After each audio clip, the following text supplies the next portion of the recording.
नमस्कार बच्चों, मैं मिराज खान कंपटीशन पाठशाला के यूट्यूब चैनल में आज आप लोग को एक ईवीएस से रिलेटेड टॉपिक पढ़ाने वाला हूं और उस टॉपिक का नाम है प्राकृतिक संसाधन। सबसे पहले तो हम लोग जानते हैं कि प्राकृतिक संसाधन क्या होते हैं, तो लेकिन अगर हमें प्राकृतिक संसाधनों के बारे में जानना है तो हमें यह भी जानना पड़ेगा कि आखिरकार संसाधन क्या होते हैं। जब तक हम संसाधनों के बारे में नहीं जानेंगे तब तक हम कैसे बताएंगे कि प्राकृतिक संसाधन होते क्या है। ठीक है, तो सबसे पहले हम लोग जाने कि संसाधन क्या होते हैं। संसाधन जो है, अगर मोटे तौर पर देखें तो संसाधन को हम लोग दो शब्दों में यूज कर सकते हैं। पहला, संसाधन क्या होते हैं। सबसे पहले जाने हम लोग संसाधन होते क्या है। संसाधन जिसका दूसरा, अगर हम लोग इसको संविच्छेद करें, संधन साधन। साधन क्या होते हैं, किसी भी चीज को सरल बनाने के लिए वह युक्ति जो हम लोग प्रयोग कर रहे हैं। तो संसाधन क्या होंगे, तो संसाधन वह युक्ति होंगी, या दूसरे शब्दों में हम कह सकते हैं कि वह वस्तुएं होंगी। पहले से ध्यान रखिए, क्या होंगी, वस्तुएं। क्या होंगी, वस्तुएं। कोई भी वस्तुएं, वे समस्त वस्तुएं जो हमको चारों तरफ से घेरे हुए हैं, चाहे वो किस रूप में हो, चाहे वो अप्रत्यक्ष रूप में हो और चाहे वो प्रत्यक्ष रूप में हो। यानी कहने का ये मतलब है कि प्रत्यक्ष व अप्रत्यक्ष रूप से घेरे हुए वह वस्तुएं जिनका यूज हम अपने दैनिक जीवन को सुखमय बनाने के लिए कर रहे हैं, उनको हम लोग कहेंगे संसाधन। क्या कहेंगे, संसाधन। तो संसाधन क्या होते हैं, वे वस्तुएं जिनका हम लोग दैनिक जीवन में प्रयोग प्रत्यक्ष या अप्रत्यक्ष रूप में करते हैं और अपने जीवन को सुखमय बनाने के लिए या अपनी आवश्यकताओं की पूर्ति करने के लिए। संसाधन को हम लोग दो भागों में डिवाइड करते हैं। संसाधन को कितने भागों में डिवाइड कर रहे हैं, दो भागों में डिवाइड कर रहे हैं। पहला क्या होता है, प्राकृतिक संसाधन। किस प्रकार का संसाधन, प्राकृतिक संसाधन। और दूसरा जो होता है वो होता है आपका मानव निर्मित संसाधन। कौन सा संसाधन, मानव निर्मित संसाधन। तो प्राकृतिक संसाधन क्या है, जैसे कि पता लग रहा है प्राकृतिक संसाधन हमें किससे प्राप्त हो रही है, प्रकृति से प्राप्त हो रही है। अर्थात हम ध्यान रखिएगा कि जो प्राकृतिक संसाधन है वो हमें किससे प्राप्त होते हैं, प्रकृति से प्राप्त होते हैं। और किस रूप में प्राप्त होते हैं, प्रत्यक्ष रूप में प्राप्त होते हैं।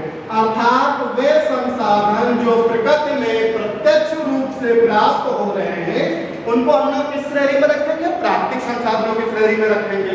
यानी प्रकृति से प्रत्यक्ष रूप यानी सीधे तौर पे हमको मिल रहे हैं। उदाहरण के तौर पर देखें तो हम लोग कह सकते हैं जल, वायु, मृदा आदि।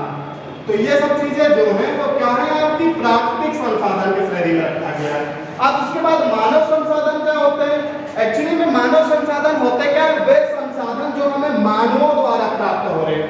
यानी मानव जो है वो प्राकृतिक संसाधनों को अप्रत्यक्ष रूप में प्रयोग कर रहा है। सपोज दे, मान लीजिए उदाहरण के तौर पे हम लोग देखते हैं, इससे आपको ज्यादा क्लियर हो जाएगा। प्राकृतिक संसाधन की तो श्रेणी में आते हैं वन। ये कैसे हैं, प्राकृतिक हैं। प्राकृतिक है कि नहीं है। और जब इन्हीं वनों का वो यूटिलाइज करता है, इनसे क्या प्राप्त होती है, लकड़ी प्राप्त होती है। और लकड़ी से क्या मिलता है, फर्नीचर मिलता है। तो ये कैसा संसाधन हो गया, ये आपका हो गया मानव निर्मित संसाधन। अर्थात ये किसके द्वारा बनाया जा रहा है, मानव के द्वारा बनाया जा रहा है। तो इतनी चीज क्लियर होगी आपको कि प्राकृतिक संसाधन क्या है, वे संसाधन जो प्रकृति में हमें प्रत्यक्ष रूप में प्राप्त हुए हैं, क्या कहलाएंगे, प्राकृतिक संसाधन कहलाएंगे। जैसे आपका जल हो गया, वायु हो गया, मृदा हो गया, आग हो गया। और मानव संसाधन क्या होंगे कि वो प्राकृतिक संसाधनों को अप्रत्यक्ष रूप में यूज कर रहा है, उनको यूटिलाइज कर रहा है, प्रयोग कर रहा है, किस प्रकार दोहन कर रहा है। उदाहरण के तौर पर हमने एक प्राकृतिक संसाधन वन लिया, वन से हमें लकड़ियां प्राप्त हुई और लकड़ियों से क्या बना, आपका फर्नीचर बना। तो यह भी हम लोग को उपयोग में आ रहा है। ये कैसा हो गया, आपका मानव निर्मित हो गया। ठीक है, अब हम लोग को आज पढ़ना किसके बारे में है, प्राकृतिक संसाधन के बारे में पढ़ना है। किसके बारे में पढ़ना है, प्राकृतिक संसाधन के बारे में। आपने ये तो जान ही लिया कि प्राकृतिक संसाधन होता क्या है। ठीक है, प्रकृति द्वारा प्राप्त प्रत्यक्ष रूप में जिन साधनों का हम प्रयोग कर रहे हैं। तो बताया आपको क्या प्राकृतिक संसाधन होते क्या है। फिर से एक बार डेफिनेशन देख लीजिए। प्राकृतिक संसाधन प्रकृति द्वारा प्राप्त वे संसाधन जिनको हम लोग किस रूप में यूज कर रहे हैं, प्रत्यक्ष रूप में यूज कर रहे हैं, प्राकृतिक संसाधन कहलाते हैं। जो प्राकृतिक संसाधन होते हैं इनको हम निम्न श्रेणियों में विभक्त करते हैं। देखिए किस प्रकार से विभक्त करते हैं।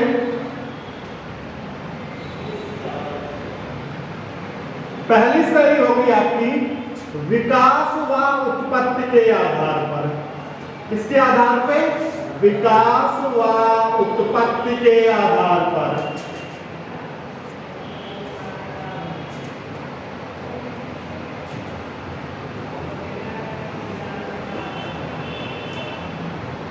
सेकंड होगी आपकी उद्गम के आधार पर।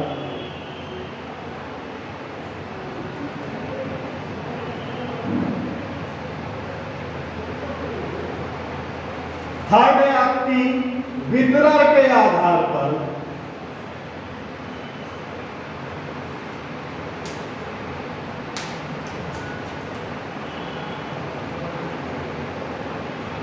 फोर्थ है भंडारण के आधार पर।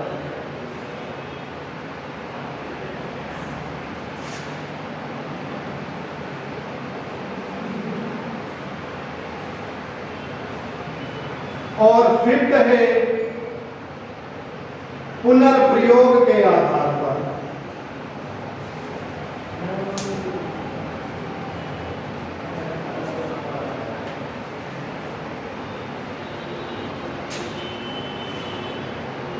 तो पहला हम देखते हैं विकास व उत्पत्ति के आधार पर प्राकृतिक संसाधन कितने प्रकार के होते हैं।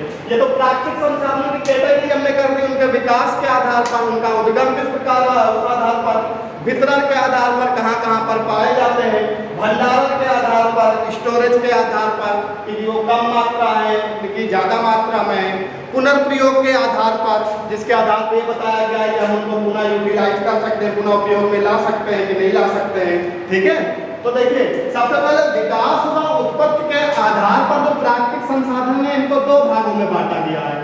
पहला है आपका वास्तविक संसाधन,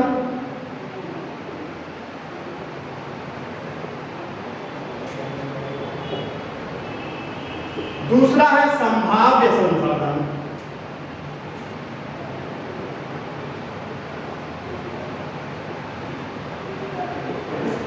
उद्गम के आधार पर जैविक संसाधन,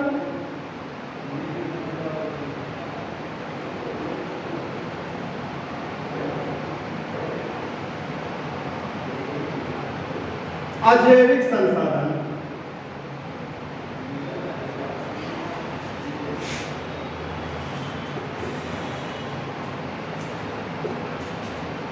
तो विकास के आधार पर हो गया वास्तविक संसाधन, संभाव्य संसाधन, उद्गम के आधार पर हो गया जैविक संसाधन, अजैविक संसाधन, और वितरण के आधार पर हो गया आपका सार्वभौमिक संसाधन,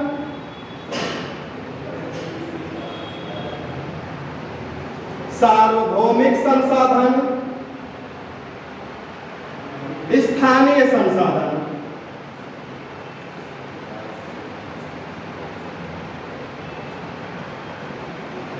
भंडारण के आधार पर भी दो प्रकार के हो गए आपके अक्षय संसाधन, अक्षय संसाधन, क्षय संसाधन।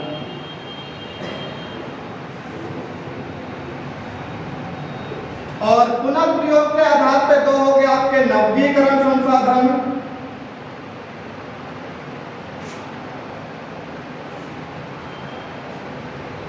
अनवीकरण संसाधन।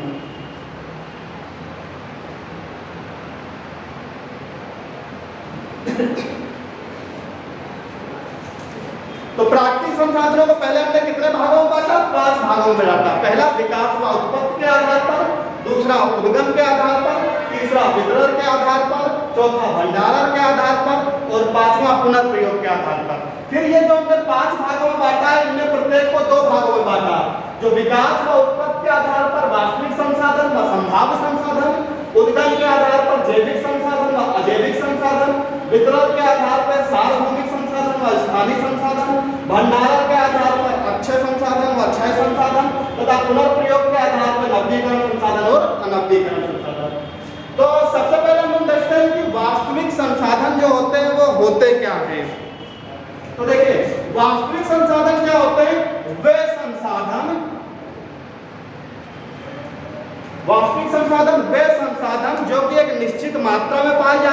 जिनकी हमें एक निश्चित संख्या प्राप्त होती है। ठीक है, तो दो चीजें याद रखिएगा। पहली चीज क्या याद रखेंगे हम लोग कि इनकी हमें क्या पता है, मात्रा पता होती है, और दूसरा क्या पता होता है, संख्या पता होती है।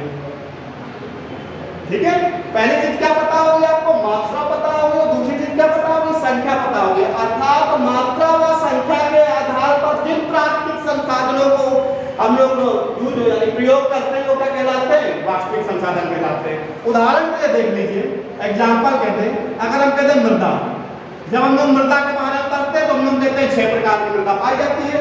इसके अलावा हम लोग कहते हैं कि हम लोग को ये भी पता है कि वो कहाँ पर पाई जाती है, कितने क्षेत्रफल में पाई जाती है। हम लोग कहते हैं जैसे काली मिट्टी गुजरात व महाराष्ट्र के क्षेत्रों में ज्यादा पाई जाती है, तो हमको ये पता है ना कि मृदा कहाँ ज्यादा पाई जा रही है, किस अनुपात में पाई जा रही है, किस प्रतिशत में पाई जा रही है। ठीक है, तो इस प्रकार के जो संसाधन होंगे उनको हम लोग किस श्रेणी में रखेंगे, वास्तविक संसाधन की श्रेणी में रखेंगे। किस श्रेणी में, वास्तविक संसाधन की श्रेणी में, कि जिनकी हमें संख्या भी प्राप्त है और जिनकी हमें मात्रा भी प्राप्त है। दूसरा आता है संभाव्य संसाधन।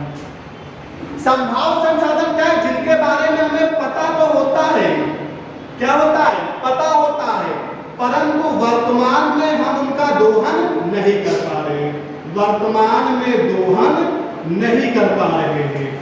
तो इस प्रकार का जो होगा संसाधन वो क्या कहलाएगा, संभाव्य संसाधन कहलाएगा। जैसे आप देख लीजिए, उदाहरण के लिए देख लीजिए, हम लोग पहले भूतापीय ऊर्जा, भूतापीय ऊर्जा अर्थात इस प्रकार की ऊर्जा जो पृथ्वी के या धरातल के भीतर प्लेटों के मध्य में स्थित जो ऊर्जा है उसको हम लोग क्या कहते हैं, भूतापीय ऊर्जा कहते हैं। तो हमें पता तो है भूतापीय ऊर्जा के बारे में, लेकिन इसका हम वर्तमान में दोहन जो है वो उचित मात्रा में नहीं कर पा रहे। तो इस प्रकार की जो साधन होंगे वो किसमें रखे जाएंगे, संभाव्य संसाधन में। लेकिन भविष्य में क्या है कि हम इसी ऊर्जा का प्रयोग कर सकते हैं, भविष्य में इसका क्या कर सकते हैं, इसी ऊर्जा का प्रयोग कर सकते हैं। उदाहरण के तौर पर देख लीजिए, हम एक एग्जांपल बता रहे हैं आपको कि आज से लगभग 15 या 20 वर्ष पहले, आज से लगभग 15 या 20 वर्ष पहले जो पवन ऊर्जा थी, कौन सी ऊर्जा थी, पवन ऊर्जा थी, ये किस प्रकार का था, संभाव्य संसाधन था। कैसा संसाधन था, संभाव्य। परंतु वर्तमान में क्या है, आज ये पवन ऊर्जा जो है इसका हम यूज कर रहे हैं, विद्युत बनाने में कर रहे हैं, पंचक्की चलाने में कर रहे हैं। तो वर्तमान में इसको हम क्या कर रहे हैं, यूज में ला रहे हैं, प्रयोग में ला रहे हैं। ठीक है, तो एक उदाहरण आपको क्या मिला, पवन ऊर्जा जो पूर्व में क्या थी, संभाव्य संसाधन थी, परंतु वर्तमान में क्या है, वास्तविक संसाधन। तो आप समझ गए, वास्तविक संसाधन जिनका हम लोग वर्तमान में यूज कर रहे हैं, जिनकी मात्रा पता है, संख्या पता है। उदाहरण के तौर पर हम लोग मृदा से ले लेते हैं, मिट्टी से ले लेते हैं कि उनकी हमें पता है कि कितने प्रकार की भारत में मिट्टी पाई जाती है, किस क्षेत्र में किस मिट्टी की अधिकता है तथा किस क्षेत्र में कौन सी मिट्टी कितने अनुपात में पाई जाती है। संभाव्य संसाधन जिसका हमें पता तो है, लेकिन वर्तमान में उनका हम उचित दोहन नहीं कर पा रहे, जैसे आपका भूतापीय ऊर्जा हो गया। ठीक है, तो उदाहरण भी बता दें कि इनका भविष्य में यूज कर सकते हैं। जैसे आपसे 15-20 वर्ष पहले पवन ऊर्जा को संभाव्य संसाधन में रखा गया था, परंतु वर्तमान में इसका हम यूज कर रहे हैं, वास्तविक संसाधन में हो गए। दूसरा आता है जैविक संसाधन। जैविक यानी जीव से मिलकर बना हुआ है, अर्थात इसके अंतर्गत हम सजीव लोगों को शामिल करते हैं। किसको शामिल करते हैं, सजीव को शामिल करते हैं। जैसे आपकी वनस्पति हो गई, मनुष्य हो गया, जीव जंतु हो गया। इस प्रकार के जो भी संसाधन है वो किसमें आएंगे, आपके जैविक में आएंगे। अजैविक में क्या आएगा, इसमें निर्जीवों को हम शामिल करेंगे। किसको शामिल करेंगे, निर्जीव वस्तुओं को शामिल करेंगे, यानी जिनमें जीवन नहीं है। अजैविक का मतलब यह नहीं है कि हम केवल लकड़ी से ले ले, फर्नीचर से ले ले, इमारतों से ले ले। तापमान को भी रख सकते हैं, जलवायु को भी रख सकते हैं, चट्टानों को भी रख सकते हैं, क्योंकि उनमें जीवन नहीं है, परंतु वो कैसे साधन है, प्राकृतिक संसाधन है। कंफ्यूज नहीं होइएगा, जैविक के आधार पर प्राकृतिक संसाधन को बता रहे तो हम कुर्सी, लकड़ी, बिल्डिंगे, इमारत नहीं रखेंगे, क्योंकि वो प्राकृतिक नहीं, वो मानव निर्मित संसाधन है। इसमें हम लोग किसको रखेंगे, निर्जीव में।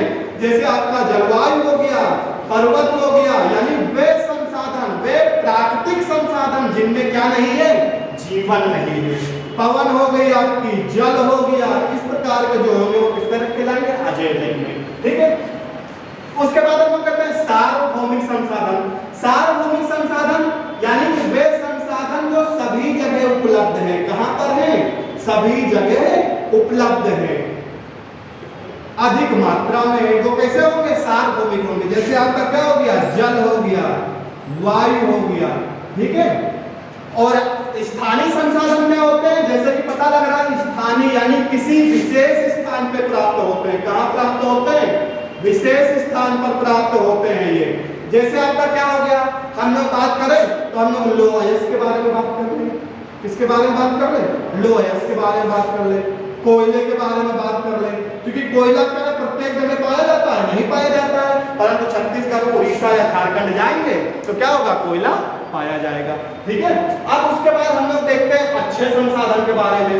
अक्षय का मतलब यह होता है कि जो बहुत अधिक मात्रा में हो, जिसका भंडार प्रकृति द्वारा हमें अत्यधिक मात्रा में दिया गया हो, तो वो क्या कहलाएगा, अक्षय। बहुत अधिक मात्रा में हो, जिसको हम यूज भी कर रहे हैं परंतु वो समाप्त होने की कगार पे नहीं है। जैसे आपका जल हो गया, पवन हो गया, इस प्रकार के जो भी संसाधन आएंगे वो किसमें आएंगे, अक्षय में आएंगे। उसके बाद आता है क्षय संसाधन। क्षय संसाधन वे संसाधन होते हैं जिनका क्या है कि भंडारण जो होता है वो एक निश्चित मात्रा में होता है। एक समय आने पर क्या होगा कि उनका भंडारण जो होगा वो क्या हो जाएगा, धीरे धीरे समाप्त हो जाएगा। जैसे आपका कोयला हो गया, पेट्रोलियम हो गया, इस प्रकार के जो भी आपके संसाधन होंगे वो किसमें रखे जाएंगे, क्षय संसाधन में। क्योंकि हमें एक निश्चित मात्रा पता है कितना पेट्रोलियम है, जितना ज्यादा हम उसका यूज करेंगे उतनी जल्दी वो क्या हो जाएगा, समाप्त हो जाएगा। अब उसके बाद आते हैं नवीकरण और अनवीकरण। ये तो आपको नाम से पता लग जाएगा नवीकरण क्या होता है। वे संसाधन जिन्हें हम चक्रीय रूप में यूज कर सके, यानी उनका हम यूज करते हैं, उसके बाद फिर क्या होता है, फिर वो पुनः चक्रीय रूप में हमको प्राप्त हो जाते हैं। इस प्रकार के जो संसाधन होते हैं कहते हैं साइक्लिंग रिसोर्सेस कहते हैं इनको, ठीक है। कि वो क्या होता है कि उनका यूज करने के बाद पुनः वो हमें एक चक्रीय रूप में प्राप्त हो रहे हैं। तो इस प्रकार के जो संसाधन होंगे वो क्या कहलाएंगे, नवीकरण संसाधन कहलाएंगे। जैसे आपका जल हो गया, मृदा हो गई, प्राकृतिक वनस्पति हो गई, इस प्रकार के जो भी संसाधन होंगे वो आपके क्या कहलाएंगे, नवीकरण संसाधन कहलाएंगे, ठीक है। उसके बाद अनवीकरण संसाधन क्या होता है, ये चक्रीय रूप में नहीं होते हैं तथा इनको बनने में क्या होता है, लाखों वर्ष लग जाते हैं। लाखों करोड़ों वर्ष रहने के बाद ये संसाधन जो है वो पुनः आते हैं संसाधनों के रूप में। जैसे आपकी विलुप्त होती प्रजातियां हो गई, जीवाश्म हो गए। जीवाश्म किसमें पाया जाता है, कोयला में पाया जाता है, ठीक है। इस प्रकार के जो संसाधन होंगे वो हम लोग किसमें कहेंगे, अनवीकरण संसाधन में कहेंगे। तो ठीक है, इतनी चीज समझना है। प्राकृतिक संसाधन 5 भागों में बांटा गया। पहला विकास व उत्पत्ति के आधार पर, दूसरा उद्गम के आधार पर, तीसरा वितरण के आधार पर, चौथा भंडारण के आधार पर और पांचवा पुनः प्रयोग के आधार पर। उसके बाद विकास व उत्पत्ति के आधार पर 2 भागों में बांटा, वास्तविक संसाधन, संभाव्य संसाधन। उद्गम के आधार पर जैविक संसाधन, अजैविक संसाधन। वितरण के आधार पर सार्वभौमिक संसाधन, स्थानीय संसाधन। भंडारण के आधार पर अक्षय संसाधन और क्षय संसाधन तथा पुनर्प्रयोग के आधार पर नवीकरण संसाधन और अनवीकरण संसाधन। वास्तविक संसाधन जिनकी हमें मात्रा पता है, संख्या पता है तथा उनका वर्तमान में यूज कर रहे हैं। उदाहरण के तौर पर मृदा देख लेते हैं, मिट्टी देख लेते हैं। आपको पता है भारत में कितने प्रकार की मिट्टी पाई जाती है तथा प्रत्येक क्षेत्र में किस प्रकार की मिट्टी की अधिकता है।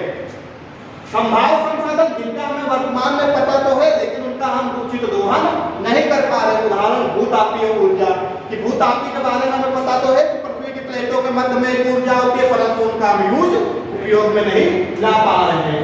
उदाहरण के तौर पर अगर पवन ऊर्जा को रखेंगे तो ये पहले संभाव्य संसाधन थे क्योंकि हम उपयोग में नहीं ला रहे थे, परंतु वर्तमान में एक ऐसी वास्तविक संसाधन है क्योंकि हम उपयोग में ला रहे हैं।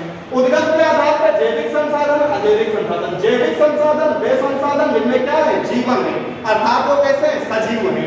जैसे आपकी वनस्पतियां हो गई, पशु पक्षी हो गए, जीव जंतु हो गए, मनुष्य हो गया।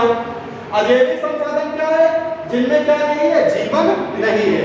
उदाहरण के तौर पर चट्टानें हो गई, जलवायु हो गया, मौसम हो गया। ध्यान रखिएगा, अजैविक संसाधन में हम प्राकृतिक चीजों को रखेंगे जिनमें जीवन नहीं है, मानव निर्मित चीजों को नहीं रखेंगे। इससे पूर्व में हम आपको बता चुके हैं कि प्राकृतिक संसाधन क्या होता है और मानव निर्मित संसाधन क्या होता है। उसके बाद वितरण के आधार पर सार्वभौमिक संसाधन यानी वे संसाधन जहां जो बहुतायत मात्रा में प्रत्येक जगह पर पाए जाते हैं, जैसे जल, वायु। स्थानीय संसाधन वे संसाधन जो क्या होते हैं, किसी विशेष स्थान पर पाए जाते हैं, जैसे लौह या कोल, कोयला। भंडारण के आधार पर दो प्रकार के संसाधन होते हैं, अक्षय संसाधन, क्षय संसाधन। अक्षय संसाधन हुआ जो भरपूर मात्रा में है और उनका हम लोग क्या कर रहे हैं, दोहन कर रहे हैं, जैसे जल हो गया, पवन हो गया। क्षय संसाधन क्या होते हैं, जो भरपूर मात्रा में नहीं है, जिनकी हमें एक निश्चित मात्रा पता है, ये भी पता है कि अत्यधिक मात्रा में हम यूज करेंगे तो क्या होगा कि वह एक निश्चित समय में समाप्त हो जाएंगे, जैसे कोयला और पेट्रोलियम। नवीकरण संसाधन क्या होते हैं, इन्हें हम पुनर्प्राप्त कर सकते हैं। किस रूप में प्राप्त कर सकते हैं, चक्रीय रूप से प्राप्त कर सकते हैं।